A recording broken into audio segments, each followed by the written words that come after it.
നമ്മളിപ്പൊ കാണുന്ന തേരട്ടയ്ക്കും വണ്ടിനും തുമ്പിക്കും ഒക്കെ ഒരു കാറിന്റെ വിമാനത്തിന്റെ ഒക്കെ വലുപ്പമുള്ള കാര്യം നിങ്ങളൊന്ന് ചിന്തിച്ചു നോക്കിയേ. ചിന്തിക്കാൻ ഭയങ്കര രസമായിരിക്കും, പക്ഷെ അവരുടെ കൂടെ ജീവിക്കുന്ന കാര്യം ആലോചിച്ചിട്ടുണ്ടോ? കാറിന്റെ ഒക്കെ അത്ര വലിപ്പമുള്ള ഒരു തേരട്ടയുടെ അടുത്തൂടെയൊക്കെ നടന്നു പോകുന്ന കാര്യം ആലോചിച്ച് നോക്കിയേ. അത്രയും വലുപ്പമുള്ള തേരട്ടകൾ ഈ ഭൂമിയിൽ ജീവിച്ചിട്ടുണ്ടായിരുന്നു ഒരു കാലത്ത്. ഏകദേശം 30 കോടി വർഷങ്ങൾക്ക് മുമ്പ് കാർബോണിഫറസ് എന്നൊക്കെ പറയുന്ന ഒരു കാലഘട്ടത്തിൽ ഉണ്ടായിരുന്ന തേരട്ടയ്ക്ക് 8.5 അടി നീളവും 1.5 അടി വീതിയും കുറഞ്ഞത് 50 കിലോ വെയിറ്റ് ഒക്കെ ഉണ്ടായിരുന്നു അത്ര. അതായത് ഒരു കാറിന്റെ ഒക്കെ വലിപ്പം എങ്ങനെ പോയാൽ ആ തേരട്ടകൾക്ക് ഉണ്ടായിരുന്നതാണ് പറയുന്നത്. ഇവയെ ശാസ്ത്രജ്ഞർ ഇന്ന് ആർത്രോപ്ലൂറകൾ എന്നാണ് വിളിക്കുന്നത്. അതായത് ജസ്റ്റ് ഒന്ന് ആലോചിച്ച് നോക്കാം, നമ്മൾ താമസിക്കുന്ന ഒരു 30 കോടി വർഷം മുമ്പാണ്. അപ്പൊ ഒരു ഇംഗ്ലീഷ് സിനിമയിലൊക്കെ കാണുന്ന പോലെ നമ്മളിങ്ങനെ ചുമ്മാ നടന്നു പോകുന്ന സമയത്ത് നമ്മൾ അപ്പുറത്തോടെ അരിച്ചുകൊണ്ട് പോകുന്ന തേരട്ടയ്ക്ക് ഒരു കാറിന്റെ ഒക്കെ സൈസ് ഉണ്ടാവും. അപ്പൊ തന്നെ നമ്മുടെ ബോധം പോലെ ആലോചിക്കുമ്പോൾ തന്നെ നമ്മുടെ കിളി പറക്കുന്നുണ്ട്. അപ്പൊ കണ്ടാലത്തെ കാര്യം എത്രയായിരിക്കും, എന്തായിരിക്കും? ഓക്കെ, അപ്പം ഇന്ന് നമ്മൾ കാണുന്ന യൂറോപ്പിൽ അതുപോലെ തന്നെ വടക്കൻ അമേരിക്കൻ പ്രവിശ്യകളിലൊക്കെയാണ് കോടാനുകോടി വർഷങ്ങൾക്ക് മുമ്പ് ഇത്രയും വലിയ തേരട്ടകൾ അഥവാ ആർത്രോപ്ലൂറകൾ ഉണ്ടായിരുന്നത് അത്ര.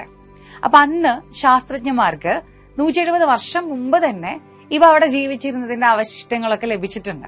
പക്ഷെ ഈ 2018 ഇതിനെ പറ്റിയുള്ള വളരെ ക്ലിയർ ആയിട്ടുള്ള ഒരു ഫോസിൽ അവർക്ക് കിട്ടിയത്. ഇനി കാർബോണിഫറസ് കാലഘട്ടം അഥവാ 30 കോടി വർഷങ്ങൾക്ക് മുമ്പുള്ള ആ ഒരു കാലത്തിന്റെ കാര്യം പറഞ്ഞാല് ശരിക്കും നമ്മൾ വായ പൊളിച്ചിരുന്നു പോകും. ഇപ്പൊ തേരട്ടയുടെ വലിപ്പം വന്ന് ഇങ്ങനെയൊക്കെ ആയിരുന്നു. പക്ഷെ ഈ നമ്മൾ ഇന്ന് കാണുന്ന ആനത്തുമ്പികളൊക്കെ ഇല്ലേ, അതിന്റെയൊക്കെ ചിറകുകൾക്ക് എന്താ പറയാ, ഒരു ചിറകിന് തന്നെ 10-70 സെന്റിമീറ്റർ നീളമൊക്കെ ആ ടൈമിൽ ഉണ്ടായിരുന്നു. അതായത് ഇന്നത്തെ ഇത്തിരി കുഞ്ഞന്മാരായിട്ടുള്ള പല ആൾക്കാരും അന്ന് ഭീകര സൈസായിരുന്നു. അപ്പൊ ഇതിന്റെ കാര്യമായിട്ട് അല്ലെങ്കിൽ ഇതിന്റെ കാരണമായിട്ട് സയന്റിസ്റ്റുമാർ പറയുന്നത് ഈ കാർബോണിഫറസ് കാലഘട്ടത്തില് കുറച്ച് ചൂടൊക്കെ ഉണ്ടായിരുന്നെങ്കിലും ഓക്സിജന്റെ അളവ് അന്തരീക്ഷത്തിൽ ഭയങ്കര കൂടുതലായിരുന്നു എന്നാണ്. അതായത് ഇന്ന് നമ്മുടെ ഓക്സിജന്റെ അളവ് എത്രയാണോ അതിന്റെയൊക്കെ വളരെ വലിയൊരു ഇരട്ടി ഓക്സിജൻ അന്നത്തെ കാലത്ത് അറ്റ്മോസ്ഫിയറിൽ ഉണ്ടായിരുന്നു. അത് ഈ ജീവികളെയൊക്കെ വലിയ സൈസിൽ വളരാൻ സഹായിച്ചു എന്നാണ് സയന്റിസ്റ്റുമാരുടെ ഒരു നിഗമനം. അപ്പൊ ഓക്സിജന്റെ അളവ് മൊത്തത്തിൽ കൂടുതലായതുകൊണ്ട് അന്നത്തെ ജീവികൾക്ക് സൈസ് ഉണ്ടായിരുന്നു എന്നുള്ളത് മാത്രമല്ല, അവർക്ക് കഴിക്കാനായിട്ട് സമൃദ്ധിയായിട്ട് ഭക്ഷണവും ഈ ലോകത്തിൽ ഉണ്ടായിരുന്നു എന്ന്. അന്നൊക്കെ ഉണ്ടായിരുന്ന ഒരു മരത്തിന് കുറഞ്ഞത് 100 അടി ഹൈറ്റെങ്കിലൊക്കെ ഉണ്ടായിരിക്കാം എന്നൊക്കെയാണ് ശാസ്ത്രജ്ഞന്മാരുടെ മറ്റൊരു നിഗമനം. ഈ ഡിനോസറുകൾക്ക് മുമ്പേ തന്നെ ഭൂമിയിലോട്ട് വന്ന ആർത്രോപ്ലൂറകൾ ഏകദേശം 4.5 കോടി വർഷങ്ങളോളം നമ്മുടെ ഭൂമുഖത്ത് ഫുഡൊക്കെ അടിച്ച് നല്ല സമൃദ്ധമായിട്ട് ഇങ്ങനെ വിഹരിച്ചിരുന്നു അത്രേ. പിന്നെ ഇന്ന് കാണുന്നത് പോലെ എന്നല്ല കേട്ടോ അന്ന് അവരുടെ ഭക്ഷണ രീതികള്. ഇന്ന് ഈ തേരട്ടകളൊക്കെ അഴുകിയ ഇലകളും ചെടികളൊക്കെ കഴിച്ചിട്ടാണ് ജീവിക്കുന്നതെങ്കിൽ അന്ന് ഇവന്മാര് ഭയങ്കര വലിയ വേട്ടക്കാരൊക്കെ ആയിരുന്നു.